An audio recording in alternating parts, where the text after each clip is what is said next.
So, what are the different activities that you offer to students at Westfield? Through my office, the Office of Student Activities, we offer a wide variety of activities. We focus more on the social programming and leadership programming for campus. So for social, that's bringing in like comedians and hypnotists, magicians, some of those live performances.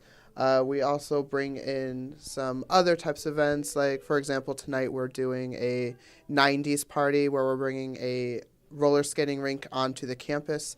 We have a DJ coming in to spin the beats for that. We've also done the Fall Festival, which was like a carnival that happened in the fall. We've brought fruit trucks to campus before. We work with Fresh Check Day, which is the mental health awareness fair. And are there activities just offered on campus, or do you tend to offer activities off campus? We do a good mix of both. I would say that the majority of events are on campus because we want to make sure that providing events for students outside the classroom while they're here, either during the day or in the late evening hours. But we do offer trips to different events off campus or to different locations. For this year, we are currently planning to take students to the Bounce Trampoline Sports Park. We've done corn maze trip. We've done haunted hayride trips. We've done sports games like the Thunderbirds and the Celtics. We've taken students down to New York City. So we do like to make sure that we offer those excursions because it's one of the more popular rated events by our student body. They want the ability to be able to go experience things outside of Westfield. And how well are the activities attended? It depends on the event. It really, we're trying to find that sweet spot where we're bringing events that bring out a decent crowd, but we also don't want to make sure we're excluding those events that might not be popular to the large group of people at Westfield. But there's smaller groups that might want to participate, such as the open mic nights. While there are a lot of students that want to come out and perform in front of their peers, there are students out there, so we make sure that we offer those events for those students to have an outlet for their creativity. Where then we have a different type of student who would prefer to go to a dance party style event, such as the roller rink event that we're offering. And are there any benefits of going to these events? Absolutely, there's many benefits. The ability to, at the beginning of the year especially, to interact with people that you wouldn't normally interact with, especially if you're dwelling over in your room and not getting out very much. There's always an opportunity to meet new people, be sociable. What social media used to promote these events or activities? Social media is used in the, we have a Facebook page, Office of Student Activities at Westfield State, where we post a number of events on there using Facebook events, and we also post images, flyers, before events are coming up to let people know that they are coming. And then we also make sure that we post from the event with pictures so that students have the opportunity to see how much fun other students are having.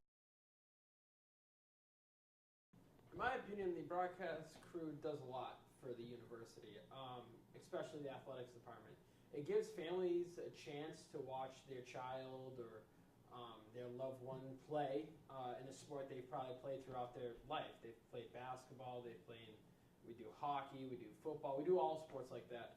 And it just gives a chance for families that are away. Like, I mean, you're in Westfield, Massachusetts, and some families, in case of hockey, sometimes are in Sweden and sometimes in Germany. So it just gives them the chance to watch their child when they're away.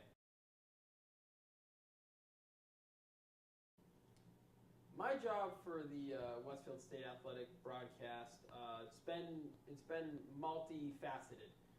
Let's begin with the fact that I first became a member of the broadcast crew in 2014, middle year of that year, towards the end of that fall semester.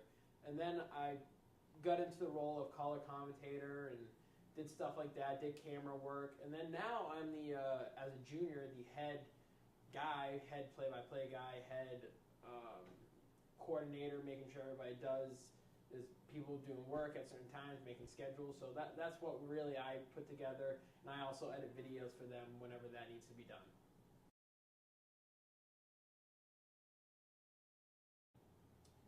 My responsibility, and that goes along with the other question, I make sure they work well. I make sure the Boxcast system, which is a beautiful system, so much easier than the system we had before, and I love it. It works so much easier. All I have to do is make sure all the equipment is working well, make sure the camera is good, make sure all testing, the 1 2 3 testing, testing, 1 2 3 testing. Check. So we just want to make sure we keep everything nice and tidy. Benefits of streaming games, it's twofold. It gives the families and anybody who wants to watch their loved ones play, and also gives the people that are broadcasting or doing camera a chance to give them practice. 5 to 69, Valley back the other way, gets it to go in. It gives a benefit to two different perspectives. It gives the people that are watching the game and the people that are doing the game. It gives them an educational value that you couldn't get anywhere else.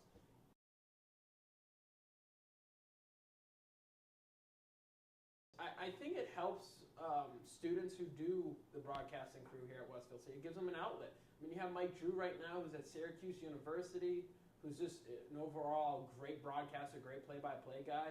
It gives Mike O'Donnell a great chance, who's our #1 camera guy for the athletics department. It gives me a great chance to work on my abilities as a play-by-play guy / color commentator. And I've been working in that play-by-play role this whole year, and I think I've done a pretty damn good job at just continually being successful at it. That is an interesting question. The feedback question is always my favorite one. A couple stories. I mean, the greatest fans I would say for feedback would be hockey. I mean, like I said at the beginning, these parents are from Canada, Switzerland. They're all over the place. Germany, Newfoundland, California. It's all over the place. So when those families come in and watch Senior Day, Pink in the Rink, all those games that they come down and spend a week and hit a couple games, we always get some great comments like that. Great job, great game. They give us some advice, and it's always great to see them down at Amelia Park Arena. It's always nice to see that. Other sports, I mean, basketball is a great one. There's a couple parents that sit right by us. We've had one aunt of a player during a MassCAC championship game who was blind. So sat right near us for she could hear the call of the game. And she was saying after the game, I listened to all the calls, and it was one of those things that was heartwarming and brought tears to my eyes.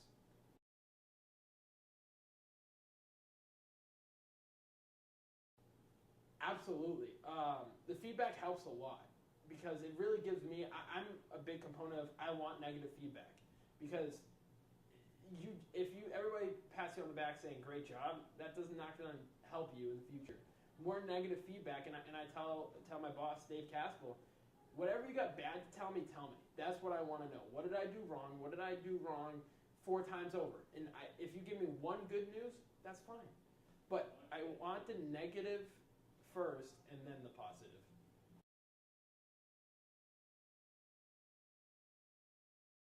The way to promote it to fans, I think we do a pretty good job at it right now. It's on the website. It's all over the Facebook and Twitter. To people that work on it, that's an interesting thing because it takes a special kind of individual to do what we do. You're sitting at stadiums or whatever for long periods of time, a lot of research, a lot of studying. So you really got to, it's like another class almost. It is a job. But it's like you got to prepare like a class. You got to study nonstop on teams. You got to make sure you got all the names right. You got to make sure you got all the opponents' names right. So with that, I would say just talk to people and say how interested they are in sports in general and just being able to study the sport. I mean, you got to be able to know every sport that you call. Pursue it. I mean, you always have to Worst go case for scenario what for the you Owls, want you to want do. Dunn to I advance didn't the know base I was runners. Go into At least Westfield do that. State and go into Dunn. broadcasting. Like I said, I came in With a the nice state hit with out a into line the drive gap. out into the Here gap. comes LeQuint. Talking about Larry Quint's on a score. The Owls win in walk-off fashion. A and being great able to hit get there being able to get by stats, Colin like Dunn. being able to Colin do all Dunn that. having So a just huge pursue it. day. Record. And she's going for 3. And History! And that's the record. I'm not trying to toot my own horn. And You one. have got to be kidding me. It's like the biggest You thing have about got that, I think, to be is that kidding me. She's going for we've had 50. We've had thousands of people listening to 42. us. And it's just Now always- she's going to go for 50. the audience And 50 really would brings just my be pressure incredible up and because gives we have everybody never seen else, anything like that. I on mean, the crew motivation this to do free even throw. better. And she hits it.